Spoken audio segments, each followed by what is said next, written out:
Is time our friend or enemy?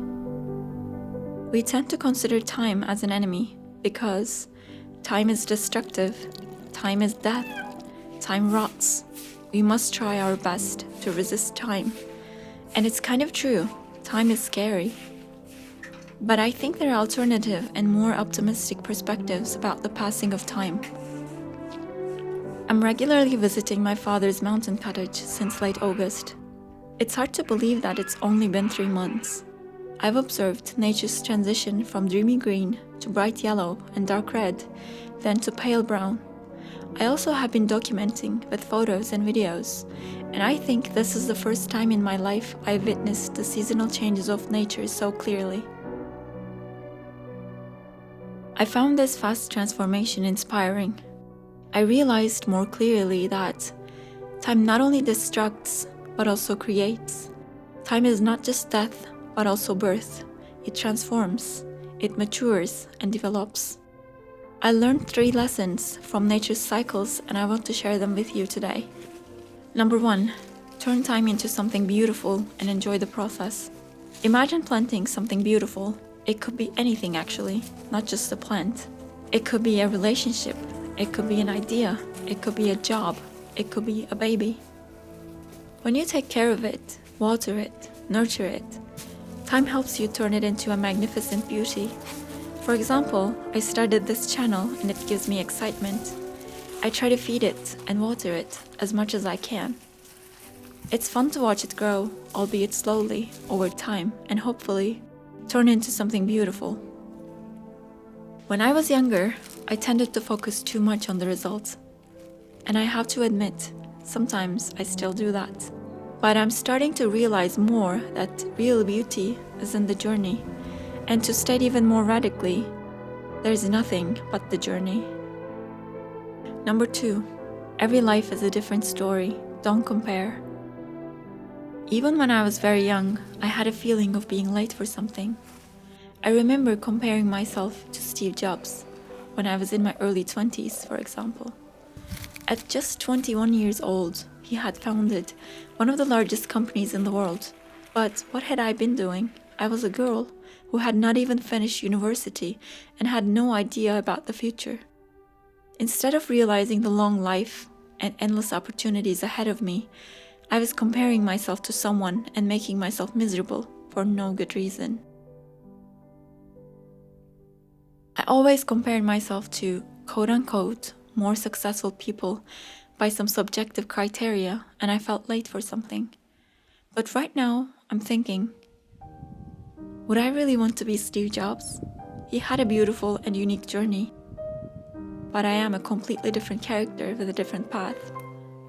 I want to give another example that I think is relative.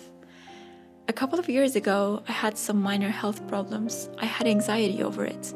I thought my health was declining because I was getting old. I had tinnitus related to wrong posture and stress. At one point, my tinnitus became worse. I was following one girl on Instagram. She was young, pretty, and healthy.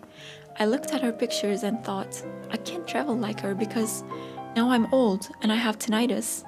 If I went to the sea for swimming and get out wet, I thought, I would catch the wind and my tinnitus would get even worse. I know, funny thoughts. One day, she shared a story on Instagram, and guess what she said?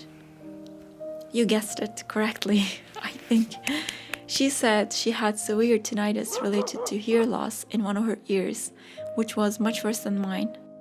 It was a weird realization for me. We truly don't know what people are going through. We create an imaginary reality in our minds and compare based on that. I'm not trying to invalidate the problems of anyone. I think all problems should be taken equally seriously. But I think resentment towards life through comparison is something like an illusion. Human life is way too complex for that.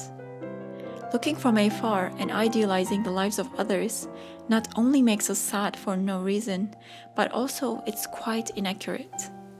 Each path has its own challenges as well as its own beauty.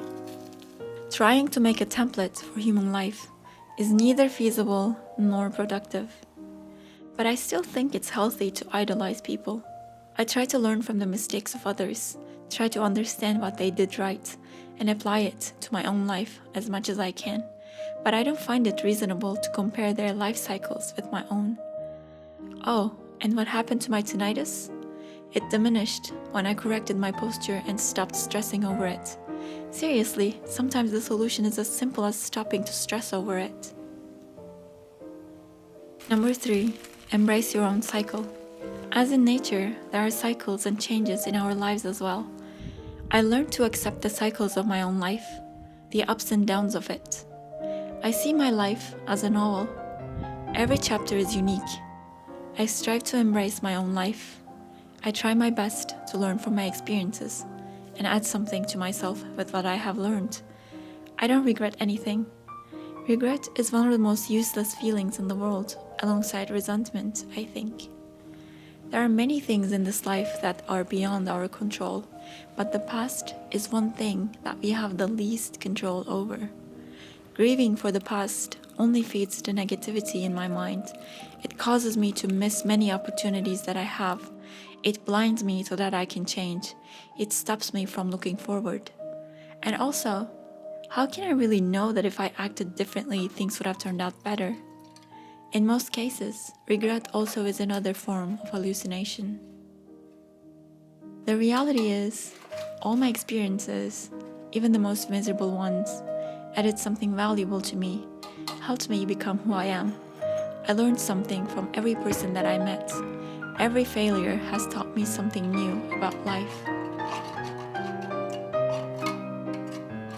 Coming to terms with time is not easy. Time is the most limited resource we have that will never come back. But for some reason, we tend to keep wasting our time by thinking we're wasting our time. By looking at past days with regret, we turn these days into memories that we will look back on with regret in the future. At least, I've done that many times. So, let's just try to sit back and chill a bit.